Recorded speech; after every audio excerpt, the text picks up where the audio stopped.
Hello, scrufftards, degenerates, and random internet folk. Welcome to the War Zone. I'm Scruffy, and this is Scruffy Tales. And we are once more returning to Kursk, where, well, it's total mayhem. It is chaos all over the place, and Russia is sending in huge columns of armored vehicles, 10, 15 strong. Uh, and they just get taken out, and the result is hundreds of people dying within 15-20 minutes. It's insanity.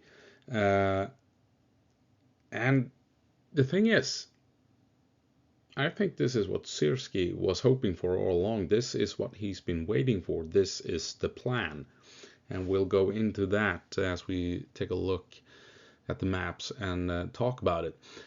This is also my third attempt to make this video. I tried to get it done on the 14th. Technical issues didn't happen. Tried again early hours of the 15th. Didn't work. And here we are late at night on the 15th. Well, early morning on the 16th. Sometime after midnight between the 15th and 16th, trying to get this video done. So third time's the charm. Let's see what happens. Right, so as always, starting off with the ISW map. Well, yeah, as we all know, Russia is attacking like there's no tomorrow. Just throwing everything, including the kitchen sink, at the Ukrainians here in Kursk, and the result is Russia is losing tremendous amounts of troops and vehicles in the process, going up against the Ukrainian positions. I mean, insane casualty figures and vehicular losses. But they are advancing ever so slightly in places, more in other places. Some advances up here, some advances in Novoivanovka, and they've moved up all the way to the River Snagos and even pushed across here at Darino, as we will see on other maps. But most notably down here, they pushed in to this town and pushed in north of it, and I'll show you that this town will probably fall pretty soon, unfortunately. Is it Plipkova? I don't remember the name of the town. But if we move on over to Andrew Perpetua for today, or for the 14th I should say, you can see here how Russia has moved up to River Snagos. If we zoom in, they are in Darino, and let's see here. Okay, this is the 10th, and then on the 11th they have made it across, and we have Russian assaults, missile strikes, and here on the 14th, Russian BMP. Oh, no image. Russian BMP firing at a Ukrainian house. So Russia has made it across here at the Reno, pushing in here apparently.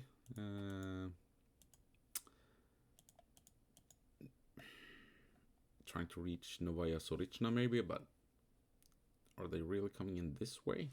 We'll take a closer look at that later on, or in a moment. Here, Russian drone attack. It appears as if Ukraine has secured this windbreak here. What else? Some fighting going on in town. And let's see who else. We can take a look at Mayakovsk 73. He also has Russians in Darino. Lots of fighting here in Novoivanovka. What's this? Tank hit at Sverdlikovo on the 12th. It was 3 days ago. Okay. And here we have the Russians coming in this way as well, and Russia trying to push down towards Novaya Sorichna. And here we have, yeah, again on the 12th, on the 14th, Russia moving in down here on the 14th, trying to push across, and they have secured Plekovo according to Mayakovsk 73. So as you can see, what's this? ATGM, okay. Here, new view put, interesting. Another ATGM 14th yesterday. I wonder what that is. But as you can see, yes, incredible losses for Russia, but they are advancing. And if we jump on over to my map, as you can see, this is where several mappers show that Russia was moving in this way. And let's head back here. Here we go. Here, in between these woods, here we have Russian vehicle destroyed right on the edge here of this tree line, and then BTR destroyed, and another vehicle destroyed up here, right next to the forest here. So, according to the mappers, Russia has moved in this way into this area, into these trees here. So that means they have crossed these wide open fields, moved past these woods, these woods that are supposedly in Ukrainian control, and then moved all the way over here. Kind of puts into question if Ukraine is in control of these tree lines here, if they have moved down this way. That sort of suggests that Russia might actually be in control of this area here, and maybe Russia shelled Ukrainian positions here and allowed their vehicles to move in this way. But was this an attempt to reach Russian forces and attack Novaya Sporchina from the flank? I don't get it. What was Russia doing here? I mean, it goes without saying that they would have been destroyed moving in between so many Ukrainian positions, right? Surely, if you want to move in this way, you need to control territory in the outskirts before you can push in, instead of just YOLOing it, shouting out Leroy Jenkins in Russian and going straight in between all of these Ukrainian positions. Very strange. Moving on, Novaya Ivanovka, Russia has secured the town, and the fighting appears to be ongoing between Leonodovo and Novaya Ivanovka in this area here. This, if Russia can push Ukraine back from here, they will open up this avenue along this road here, and that may allow Russia to launch another assault straight for Malaya Lokna. And as we've talked about in the past, if Russia can grab this last bridge here, this one, if Russia can move in and make sure Ukraine can't utilize it, Ukraine will have to fall back from all of these positions west of the river Malaya Lokna. I'll show you here, right here, this river. As you can see, if Russia can move in here, these troops are isolated and they need to fall back to the eastern side of this river to stay safe, or fight their way through south. But Russia wants this bridge after having secured this northern one, and then they will isolate these Ukrainians, and they will have to make a decision: fall back entirely, or maybe fight their way through to support them again, or fight their way through to leave. See what they end up doing. And down here, Russia has pushed Ukraine back. Ukraine held this square here for a very long time, and that denied Russia any advances in the area. But now Russia is in control of this area here west of the river. And according to the mappers, sorry, Russia has, as we saw, pushed into this town here, Darino. no bridges over here. So what Russia has done is moved in this way, followed the river along the dirt tracks here to this road here. You can see here you have a couple of bridges or crossing points over the river. So they came in this way and entered the town and are now trying to establish a presence, or they have established a presence and trying to take over the entire town. So quite clearly, yes, Russia is suffering tremendous amounts of losses, but they are advancing crucially in Novaya and here at Darino. These are the two important locations where they are advancing at the moment. Some advances here, I mean, this, I doubt that they have any territory here. This may be Russian, since they may appear to have made it down this way, but the main point is that they are here in Novaya and at Darino. If this is Russian, though, that could force Ukraine to abandon this area. I mean, then they are dangerously close to being cut off here. Difficult to move in reinforcements and supplies. So if Russia pushes in here, that could force Ukraine to abandon this position entirely, since they can only resupply these troops by going across these wide open fields, and basically a death sentence.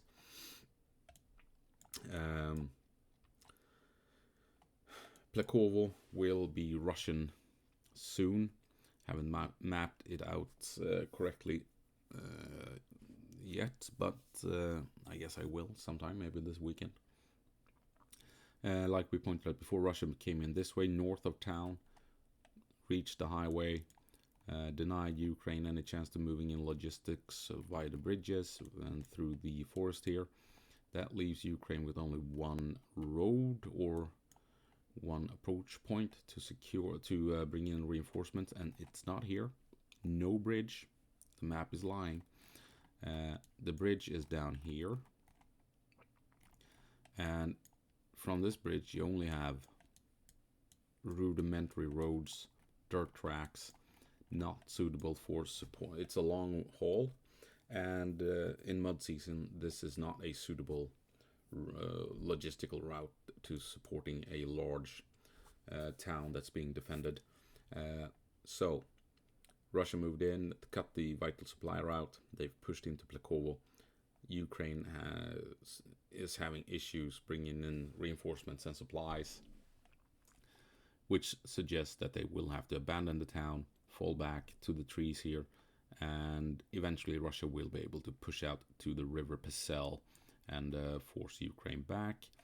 And then the question is, can Russia cross the river? Doubt it. And but they will probably in this week, next week, reach the river itself over here. And they also pushed up here, reached the wetlands here, and it's going to be difficult for Russia to push on through the marshes here. So this, I don't think they will push any further west towards Kursk. So yeah, they're taking tremendous amounts of casualties, but they are making gains. We have to remember that they are making gains nonetheless. Returning to Andrew Perpetuo's map here, this is on from the 12th. I just want to show you this. Here you have Ukrainian T-80 abandoned, and here Ukrainian CV-90 abandoned on the side of the road here. Appears to have taken a big hit to the tracks, and that's south of Novaya. Now remember, CV-90s are usually deployed by the 21st Mechanized Brigade, located over here for the longest of time, fighting around Veseloye. But now we have CV-90s over here, which indicates or suggests that the 21st Mechanized have been moved from Veseloye to the front line here at Novaya. At the same time, we're seeing Bradleys fighting over here. And Bradleys are used by the 47th Mechanized Brigade.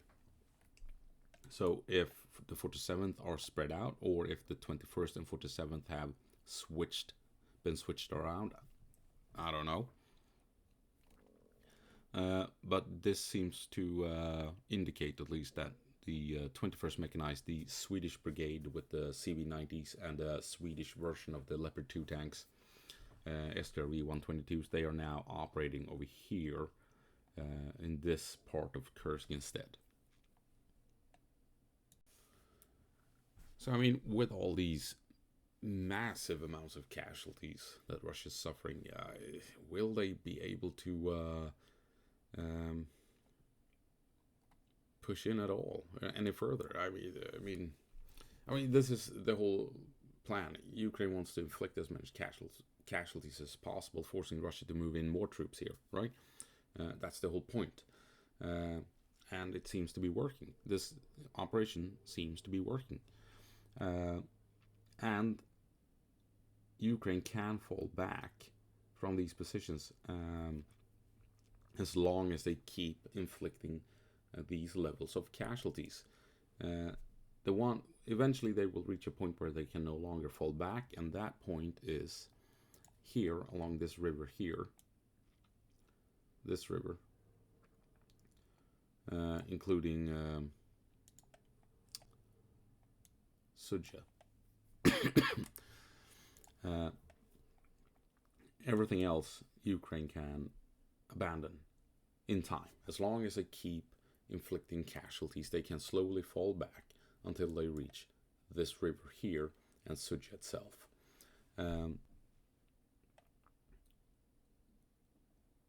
And what they need to defend is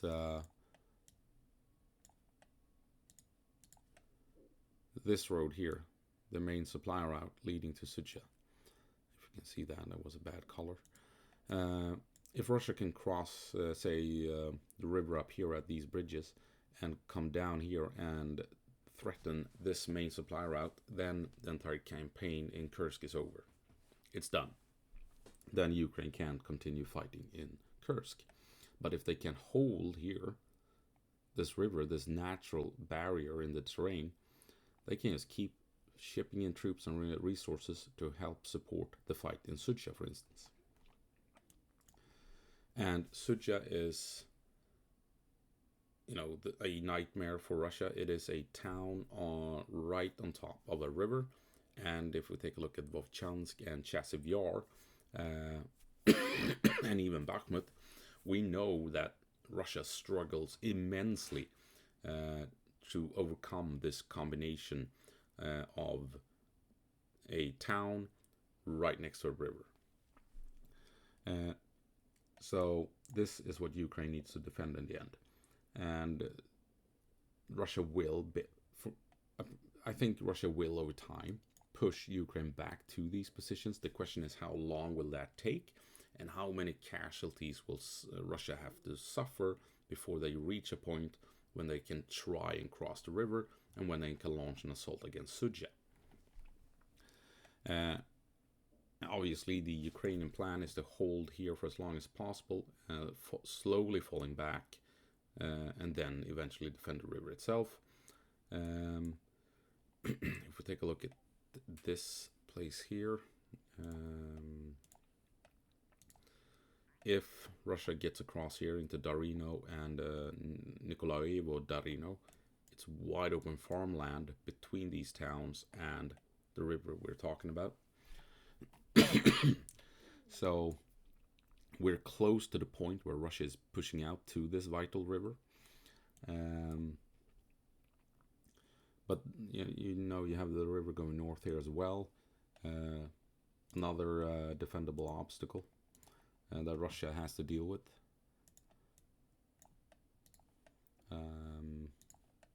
River coming down like this, right? And also a river over here, as you can see here as well, right? So I mean, here Russia will get funneled with the high ground and everything. They can't really expect support from the flanks and what have you. It's going to be difficult for Russia pushing in, and Ukraine can utilize that, the high ground, the elevation, the rivers, the lakes, to funnel the Russian forces into kill zones, into kill boxes, and Russia will suffer tremendous casualties, as we're seeing. And this is why I'm saying the Kursk campaign is actually working. Because Ukraine, they want this to happen. They want Russia to overreact and throw everything they have into the meat grinder, allowing Ukraine to inflict as many casualties as possible, forcing Russia to move more manpower to the region, and rinse and repeat until you reach the river down here. Like I said, this is where Ukraine can no longer fall back, because then this main supply line is under threat, and if they lose this road here, this highway, it's all over. So Ukraine can fall back to this river, but no further, and they have no problems falling back as long as they keep inflicting these massive casualties. And this is not a military decision from the Russian high command. This is political. I guarantee you, Russian generals do not want to do this. They want to take it slow and methodical, because then, like we saw, they were slowly pushing Ukraine back, both here in Kursk and at Pokrovsk. Now there's political pressure to sort out the Kursk incursion, forcing the Russian generals to take desperate actions that they don't want to take, and now they have to throw everything at the Ukrainians to appease the political leadership in Moscow, right? This is what Ukraine is after. They want Russia to overreact, because then they can inflict these massive amounts of casualties, which will force Russia to move more troops to Kursk. And those troops will be taken from other parts of the front line, weakening those sections of the front line, giving Ukraine a fighting chance elsewhere in Ukraine. Right? So we can now see the entire plan slowly unfold. The only problem is that Ukraine didn't manage to push up to Koronevo. Ukraine wanted this part of the town, because then you have the same situation that we see in Vovchansk, that we see in Chasiv Yar and Sudzha. A town right next to a river. So if Ukraine had pushed up to the river here and grabbed half of Koronevo, Russia would have struggled immensely trying to reclaim this town. And we would still probably be seeing fighting going on over here in Koronevo instead of down here in Novaya-Novka. So they were so close, Ukraine, in pulling off this operation. Didn't reach Koronevo. That allowed Russia to push back, and now we're holding the line in Novaya-Novka instead of Koronevo. But it is what it is. Ukraine will slowly fall back, inflicting incredible amounts of casualties until they reach this river here, and then they will defend Sudzha, and Russia will be forced to move crazy amounts of troops into Kursk to sort this thing out before it is over, and that will give Ukraine a fighting chance within Ukraine itself. And I found this interesting. We're going to take a look at Kenneth Gregg's Facebook page here once more. Kenneth Gregg is a Finn with Swedish roots, I do believe, and he's updating his adventures down in Ukraine on his Facebook page, writing in Swedish. So we're going to take a look at what he's saying here as he's visiting the front line in Kursk itself. Right, so let's see here. Translating update for the 11th of November 2024 with a 24-hour delay. Today we have experienced the Kursk front line in the vicinity of Novaya-Novka and the combat. The Russian forces have received orders that cannot be questioned to liberate Kursk before Trump becomes president in the US. We see this daily with insane attacks that lead nowhere except for destruction. It's not going to be perfect translation here, so Give me a break. Anyway, moving on.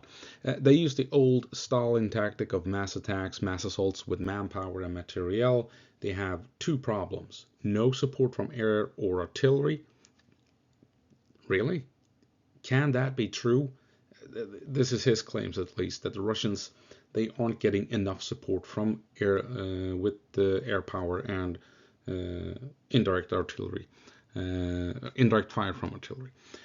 Seems incredible, but I'm not on the front line. He is. Make of that what you will. He continues, and the very well equipped Ukrainian army being the second problem.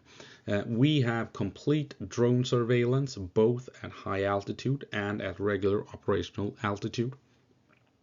They also attack every day at the same time and in the same way, and according to our soldiers, you can set your watches based on their attacks.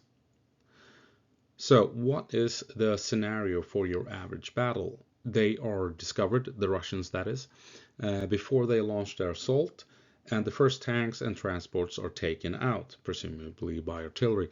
They try to attack from 3 directions at the same time. Already at a few kilometers from our positions, our Leopards begin to work and takes out normally 6 to 8 vehicles, tanks and BMPs. And we've seen this in the video footage that has been released from Kursk and elsewhere. Despite these vehicles being taken out, they continue without stopping. Next step is that they drive into minefields and lose several vehicles. And still they continue and then face our Stugna and Law operators, anti-tank weapons operated by infantry, in other words.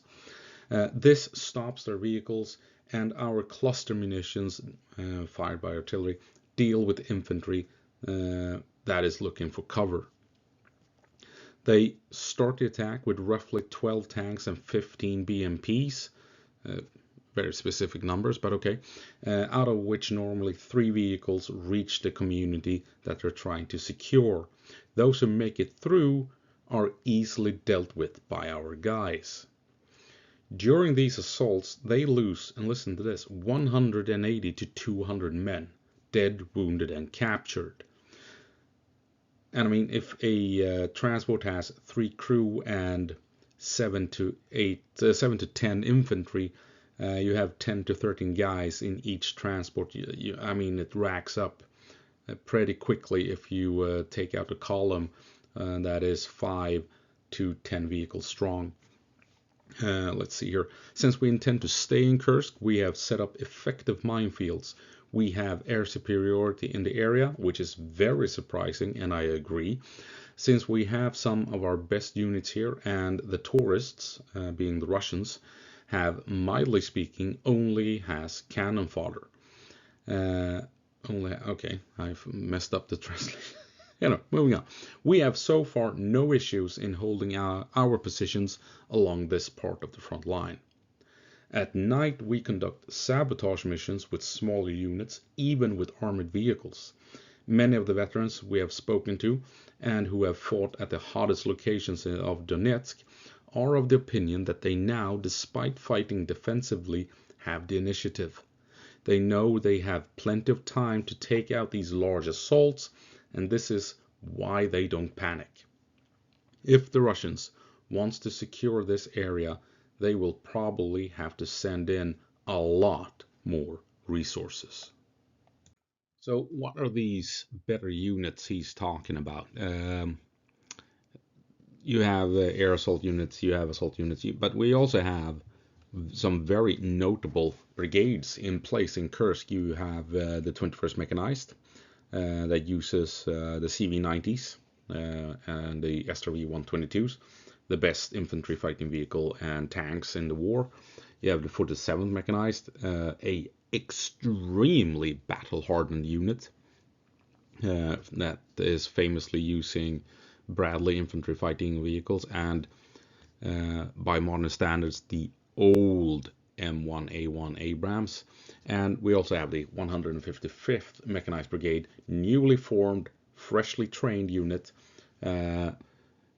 trained and equipped by France, so they have a lot of French equipment, and they are newly formed, only a couple of months old, and they have been deployed to Kursk as well.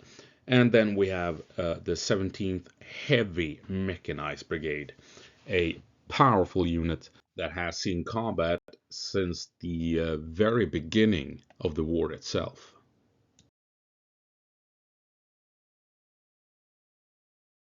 And I think the fact that they have these powerful mechanized forces in Kursk hints to the operational tactical situation that Ukraine is, trying to exploit. They don't want to hold a defensive line to the last man. They want to hold for as long as possible. So can they hold here? They will do so. But when it's time to move, they want to move quickly, right? They don't want to be stuck in trenches. They want to be mobile, adaptable, maneuverable. So if it's time to leave, they can leave. If they see an opportunity to counterattack, they will counterattack. And can they hold? They will hold. And rely on artillery and drones to whittle down the enemy as the enemy approaches. And then they can use mobility and maneuverability to move in tanks and vehicles to combat the Russians as they're closing in. If they're overwhelmed, fine. Get into the vehicles, skedaddle, and fall back. And then rinse and repeat at another position. Set up defensive lines, send in the drones, outmaneuver the enemy, engage them in the flanks, hold for as long as possible. If you reach a point where you are being overwhelmed, get back in the vehicles with the troops, fall back. And if an opportunity presents itself so where you can counterattack, then you do so. So I think it's a fighting withdrawal, a defense at depth. Ukraine does not want, or Syrsky, I should say. I think we're seeing the same thing down in Pokrovsk, to be honest, and all over the place at Kupiansk. Syrsky does not want to fight static warfare. He doesn't want to defend static lines. He wants to be mobile. He wants to be able to move his forces around as needed.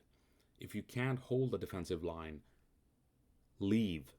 Set up a new defensive line. Don't fight to the last man the way the Russians do things, because then you lose an insane amount of troops. So it's better to be, mobile, on your feet, adaptable.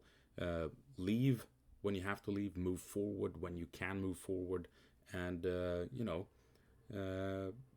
try and dance around a bit, kind of like boxing. Throw a couple of jabs, back away. Try and dodge a couple of coming blows. Jab, jab, jab, back away, and do a rope-a-dope. So that is what we're seeing, and that is what he's talking about when he says we don't have impressive defensive lines, but we do have a lot of drones. We have kill zones, kill boxes with RPGs, with javelins, with NLAWs, and we can quickly move in tanks and infantry fighting vehicles to support the firefight when the Russians do launch their assaults. And if we can't hold, we fall back. If we can hold, excellent. If we can counterattack, we will do so.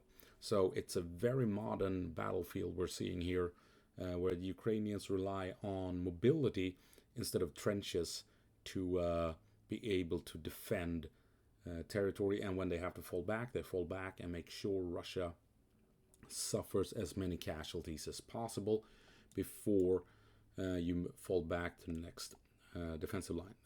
If we take a look here at Darino, say that Russia do push in and grab this town and Nikolaevo Darino, where will Ukraine end up then? More than likely positions over here, right? Try and hold these positions. We will see Russia trying to counter, pushing out. Ukraine will hold if they can. If they can't, well, then you have to fall back to the next line. And the next line might be this creek here. And if Russia messes things up and they can't attack, well, maybe you can counterattack and reclaim some territory. Maybe you can move into Darino if the opportunity presents itself. And then you start on over. Russia will attack again. keep pushing back, and then back and forth, then Ukraine may have to fall back here and fall back here until you reach the river, which becomes a proper obstacle that Russia will struggle crossing, if Ukraine defends the bridges, that is. And these are proper bridges, not land crossings, as we can see here. You can't really blow these crossings up because, you know, it's not a bridge, it's actual land. So yeah, that's what the Ukrainians are doing, would be my guess. They are holding a line for as long as possible. If you end up in a situation that you can no longer hold on to it, well, fall back, give ground to Russians, set up new defensive lines, start all over. If you have killed enough Russians after pushing in, well, then you get an opportunity to push back, and the Russians have to start all over again. And yeah, I can show you what they did defending Stepovo at Avdiivka, that small village north of Avdiivka. What you had was the gray zone. Say this is the Ukrainian lines, and then you had Russian lines over here, say, and the Russians would try and attack through Ukrainian lines, and they would attack like so. What the Ukrainians did, they were, when the Russians were here, they launched artillery at them and took out the Russians as they were gathering. When the Russians started their maneuvers, pushing across, then they sent in the drones to hit them as they were crossing the wide open fields. And if Russians made it across to a tree line, they would send in mortars and artillery and drones to strike them in the tree line.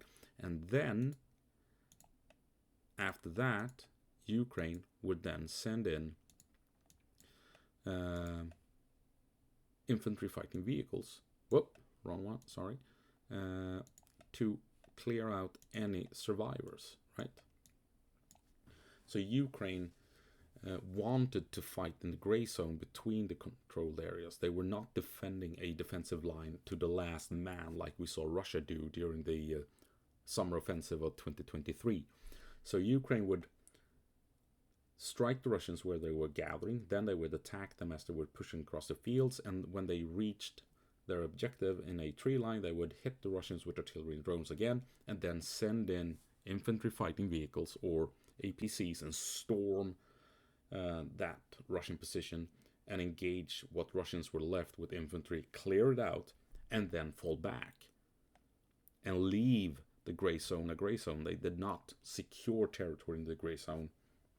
They left the gray zone as it was, because that is where they wanted to whittle down Russians as they were pushing across, and then launch that counterattack when there were only a couple of Russians left alive.